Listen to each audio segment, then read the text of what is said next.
Hey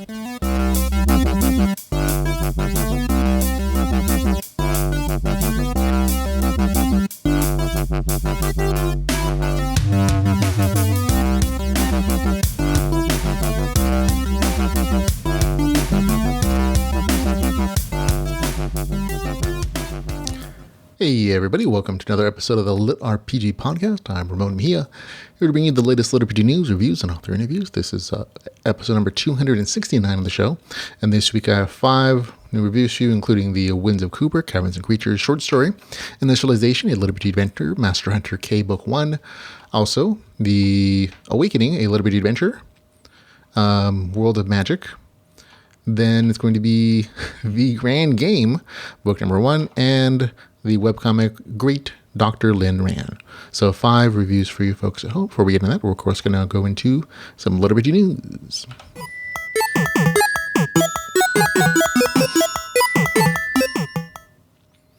Now to the news section. So we're actually going to skip right into stuff that has come out recently and stuff that is upcoming in the near future. So we're going to start off with stuff that has come out recently since the last episode of the podcast. That includes some really good books that have just come out, including Wild Wild West, which is the Good Guys book number 12. Also The Wandering Inn book number 4, Winter Solstice. This one's definitely on my reading list for the weekend.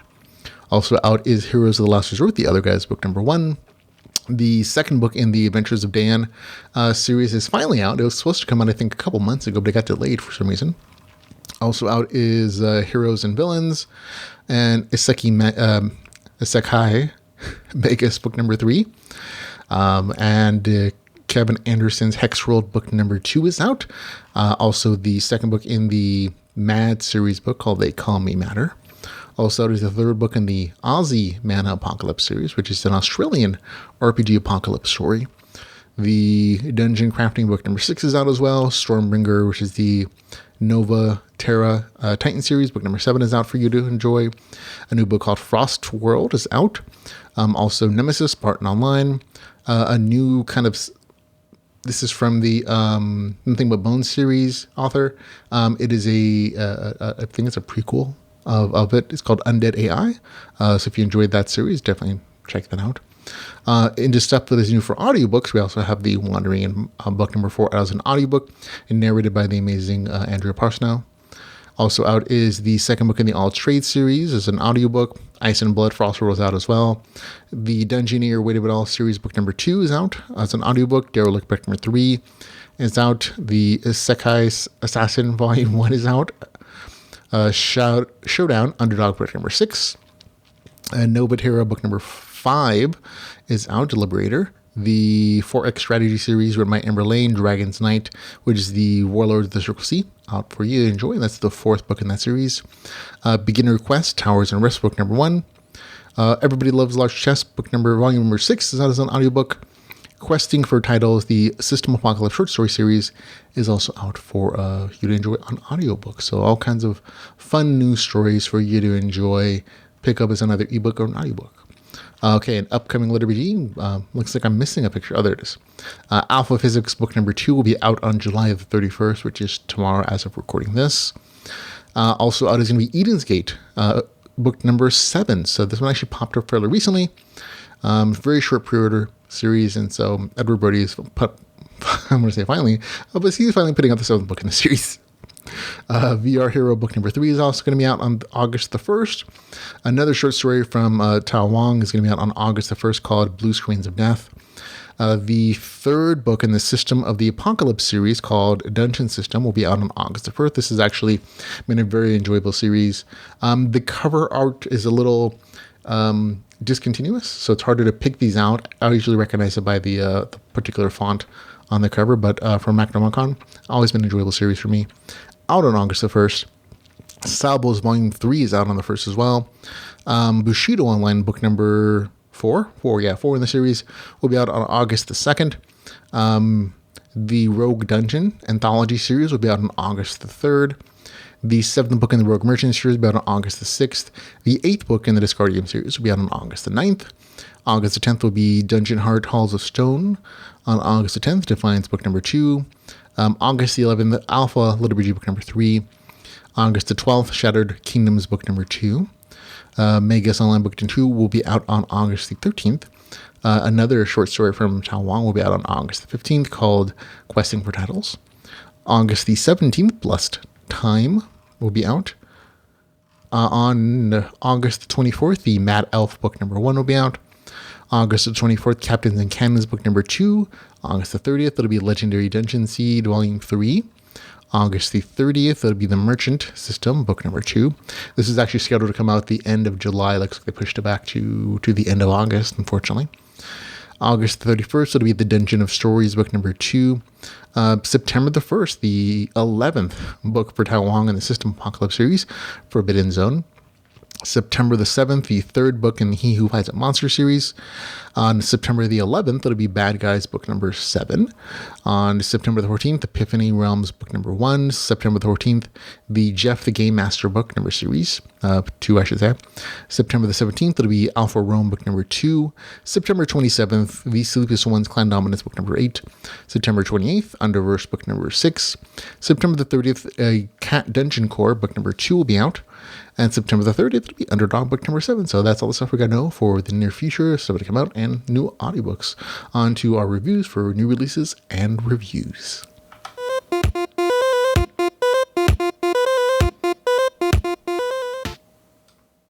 Okay, first up for the week is going to be The Winds of Cooper, Caverns and Creature short story written by Robert Bevan. It is about 30 pages. The online Amazon page didn't actually show at the time of this recording. It is $2.99, available on Kindle Unlimited. And here's the author's description. With Cooper facing a public execution, his friends pull a Hail Mary stunt to rescue him. When they inevitably bungle that, their chances of survival don't amount to a fart in the wind. But the wind has never met a fart like this before.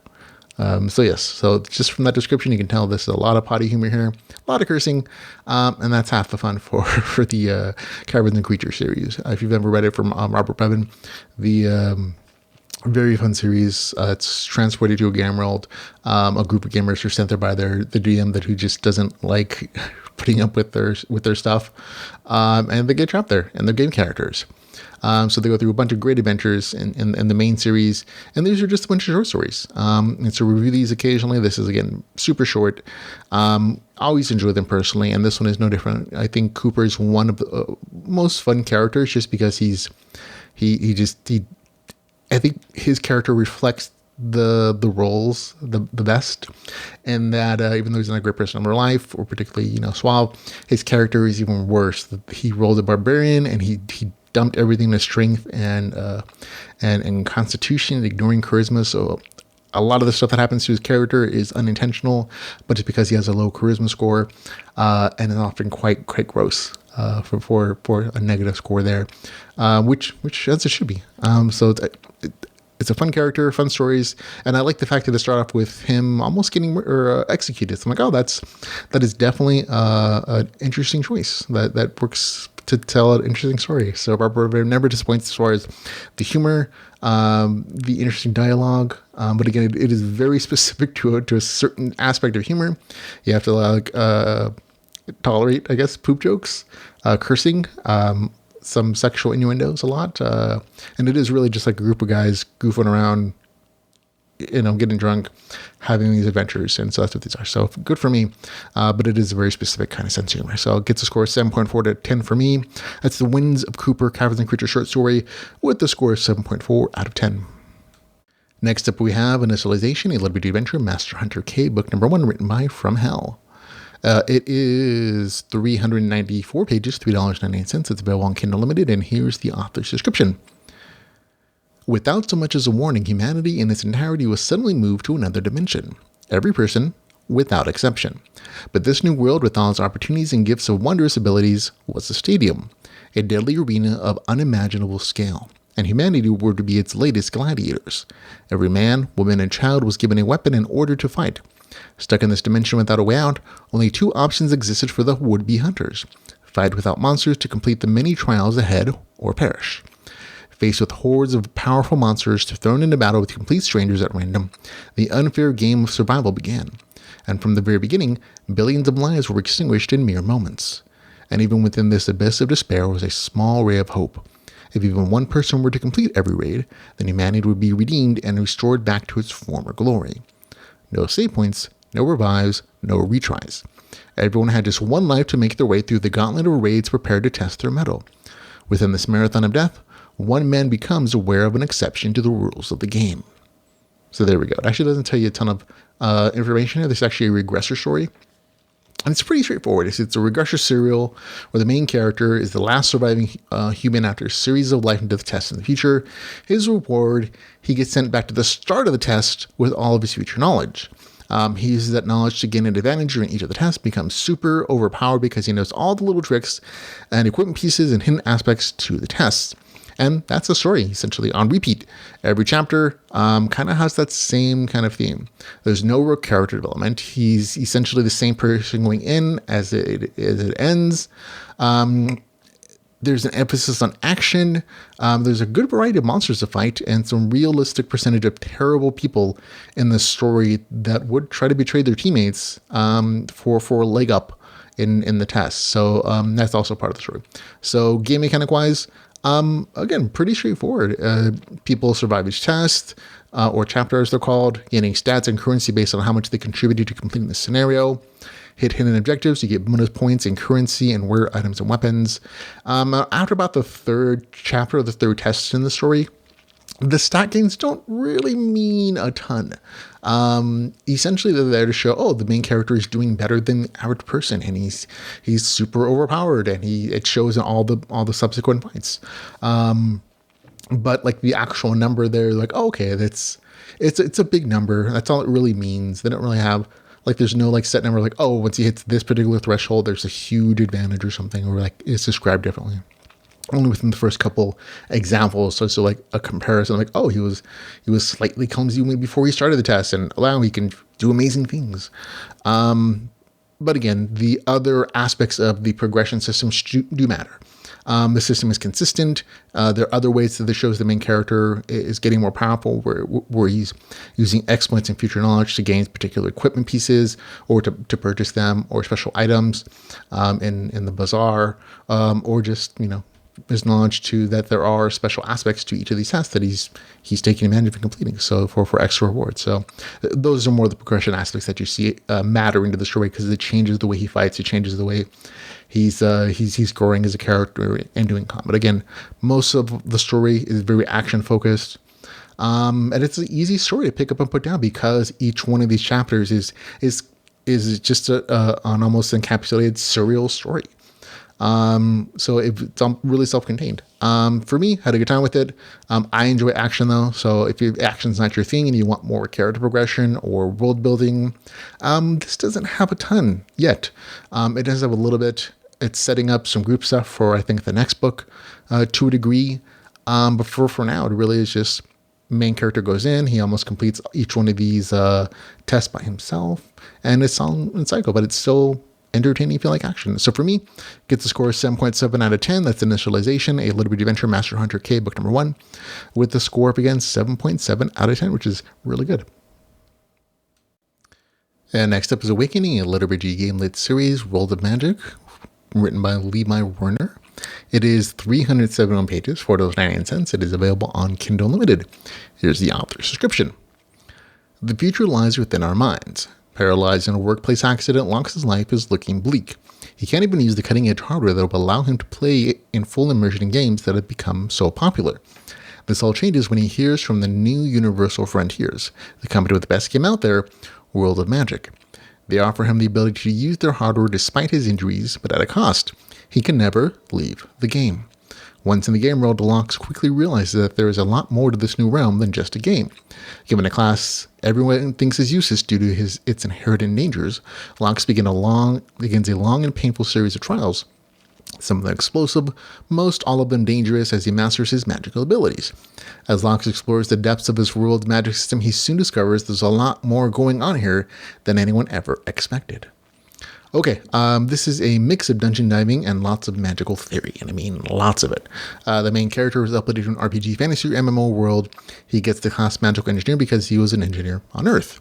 He spends quite a bit of time playing with the fundamentals of his class, with combining and organizing magical aspects to create new spells and with near endless combinations of effects. His experiments fights monsters, and when his spells blow up or just aren't as effective, he dies and is resurrected at chosen altar he's bound to. He also has a mindscape where he can practice to go and learn fundamental truths about himself. There are some interesting aspects to that part, but it's not much is done with it. The story is supposed to shift to an MMO setting about 25% in, where the main character meets two other players and goes on an adventure with them. However, as an MMO, this is pretty sparsely populated with players. I thought that aspect was definitely not well developed. It really just felt more like this was... It's basically just like the main character for the first 25% going to the individual. It's supposed to be like a starter adventure tutorial thing. And then once he's in the main game world, he hooks up with a couple players and they go on adventures for the rest of the story essentially. And it really is just the three of them. They very rarely meet other players. They meet a lot of like native characters, which are supposed to be AI governed, but it never really feels that way. And so there's not really much of an MMO aspect to it, unfortunately. Now, for the most part, it's a slice-of-life story with a big emphasis on magic and class theory, with some regular action and questing. It's good if you like magical theory and spell casting. That's kind of the main draw here. There's no character development. The main character starts and ends the story essentially the exact same person. Nothing really fundamentally changes with him. The story again felt a little more like a smaller scale D&D game where like the game master is sending these characters on adventures and has special prizes or advancements for their character or races, whatever the case is, as they continue on in their story. Again, I thought there were some interesting story aspects that were not really well developed, but it's just author's choice there. There's some missed opportunities for storytelling. Some of the plots, like the main character fully integrating into the world and losing all his game stuff, is kind of redrawn immediately. It's backtracked. Like I expected him to not have access to any of it, and he still does. Like you still get character sheets, you still get quest notifications, just not as regular, I guess. He has to sleep now to get access to those things. That's really the only change. He's also supposed to like awaken other NPCs in the world, help them to realize that there actually could be real beings. But again, also nothing really done with that. There are vague threats in the story, like, oh no, we're streamers and we're streaming this game, and if we show that you're a permanent loaded character, high-end players are going to come after you. And that's never developed. Like it really is nixed to me like, oh, well, then we're just going to do this to stop it, and it just disappears instead of developing it as a particularly, again, very interesting, possibly, storytelling opportunity. So overall, story's okay. Again, it's slice of life. They go on a bunch of adventures. That's kind of it. The big draw here is probably going to be the magical class development, magical theorizing. That's the thing that kind of kept it from being a 6 out of 10 for me.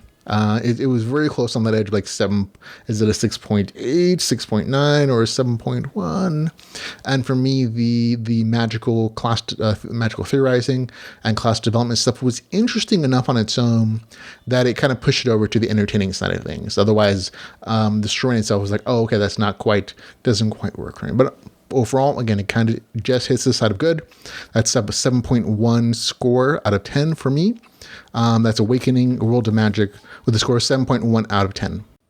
Okay, and next up is going to be The Grand Game, book number 1, A LitRPG Adventure, written by Tom Elliott. It is 434 pages, $4.99. It's available on Kindle Unlimited. Here's the author's description. One man, assassin, caster, a new world, and a game that is as brutal as it is complex. Michael finds himself in the realm of the Forever Kingdom with no memory of how he got there and who he is. Even so, he must participate in the grand game and forge a new destiny for himself. Dropped into a dungeon of monsters and strange magics, would you survive in a game where to lose means death? Alone, with little more than his wits to aid him, Michael must advance as a player, slay his foes, and gain experience, all while navigating the intrigues around him and discovering his purpose. A world of powers, forces, and mysterious factions, a game with endless opportunities for advancement and power. Okay, that's not an accurate statement. There isn't a one-death system in the story, but other than that, it's accurate. This is a good story. The story starts out okay. It gets much better as it progresses, though. The first half of the story is mostly a solo journey with the main character finding himself in this new world, going through caves and adventures. He knows that everybody's in transport to this world, and he is trying to find an advantage in being the last player out of the tutorial safe zone, I guess you can call it. And so he travels after everybody into this place where they're supposed to be tested about how well they survive against monsters and traps and things.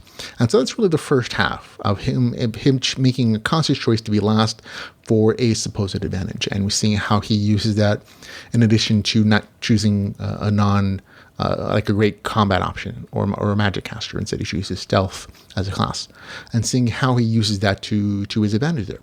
The second half of the story is where the story expands out, where he starts meeting other people who have been transported to this world for testing, and going on adventures, finding the factions, navigating that world and kind of fulfilling or not fulfilling the quest of this kind of dark faction in this world and this underground maze of monsters and traps and tests and things. It's actually, again, as the story progresses, it really does get like a lot better once the main character has someone to talk to, once you see the faction system and the other players. I think the story really gets a lot better at that point. And not that the beginning is bad or anything. It's just like, it's just not quite as good as like the middle and end of the story, because there's just more complexity. It's just a little more intricate stuff. On the game mechanic side of things, the story is well done. There's the fundamental systems that aren't really new: levels, classes, skills, pool of resources. This main character is a smart main character who uses stealth, and the system gives character players 3 slots to choose from. So he gets 3 potential classes that can be advanced here and there. I appreciate the main character was never too overpowered, and he uses skills intelligently, so the growth was eventually felt earned. Overall, the story has a good bit of action adventure with some mild story shifts in the mid section to a large group and faction stuff, which I liked. It was never tedious, and I finished the story in just a couple sittings. So for me, it gets a score of 7.7 out of 10. That's a really good review score. The Grand Game Book number 1 with a score of 7.7 out of 10. Okay, next up is going to be The Great Dr. Lin Ran. It is a online manga. 47 chapters as of this recording. It's free. It's online. There's no English publisher for the manga version. There is an English publisher for the web novel version. So I will have a link for both in the show notes. And here's the description. Ling Ran, whose goal is to become the world's greatest doctor, suddenly obtained the Golden Finger system. And this was a system with a high degree of medical expertise. With the help of the system, what medical height can the intern Ling Ran reach? Okay, again, this is a review for the manga version. I don't really care for fan-translated stuff, so I don't really... I try out the web novel version and generally like, okay, this doesn't work for me. But the manga is always a little bit better for me, because there's a visual aspect to it, and you can see characters' expressions, which isn't always translated well in the text version. For me, this is a very entertaining story. I wasn't sure what to expect when you're combining an RPG interface system with essentially what's a medical drama / comedy. But it really does work. And the RPG mechanics aren't just there for show. This is a rookie doctor who's training in a hospital, and the system gives him rewards for the doctor quests he gives. Like, suture these patients, 10 of them in a row. Or get, the patient appreciates you. Here's a reward box. And the rewards are kind of the progression system. In addition to him practicing things and upgrading skills that way, the reward boxes are kind of like the bigger things. So they vary from energy serums, which help him get through super long shifts, or actual new specialist surgical techniques. And that's kind of the way that the story introduces us to new medical drama, and that he suddenly has a skill and he's at a certain level. But he still has to practice it, and that opens up more quest lines. But his sudden improvement in these specialist skill sets kind of sets him apart from the other rookie doctors, and he gets more responsibilities, and there's inter-doctor drama, and it turns out to be really entertaining. Again, there are some forced scenarios where the story just kind of forces him into a situation just so he's challenged still. But still, overall, a very interesting manga, and it combines the interest of a medical drama with some comedic aspects, with game mechanics pretty decently. So I'm giving the score 7.6 out of 10. That's the Great Dr. Ling rang with the score 7.6 out of 10 for the online manga. And that is it for the show. Thanks everyone for listening, for watching. We'll have a link in the show notes for the places you can follow us on Facebook, Twitter, YouTube, Patreon, our website, of course, and of course other Facebook pages where LitRPG fans and authors meet and gossip and talk and give recommendations for stuff. But until we can hang out again, folks, remember to go read some LitRPG. Goodbye, everybody.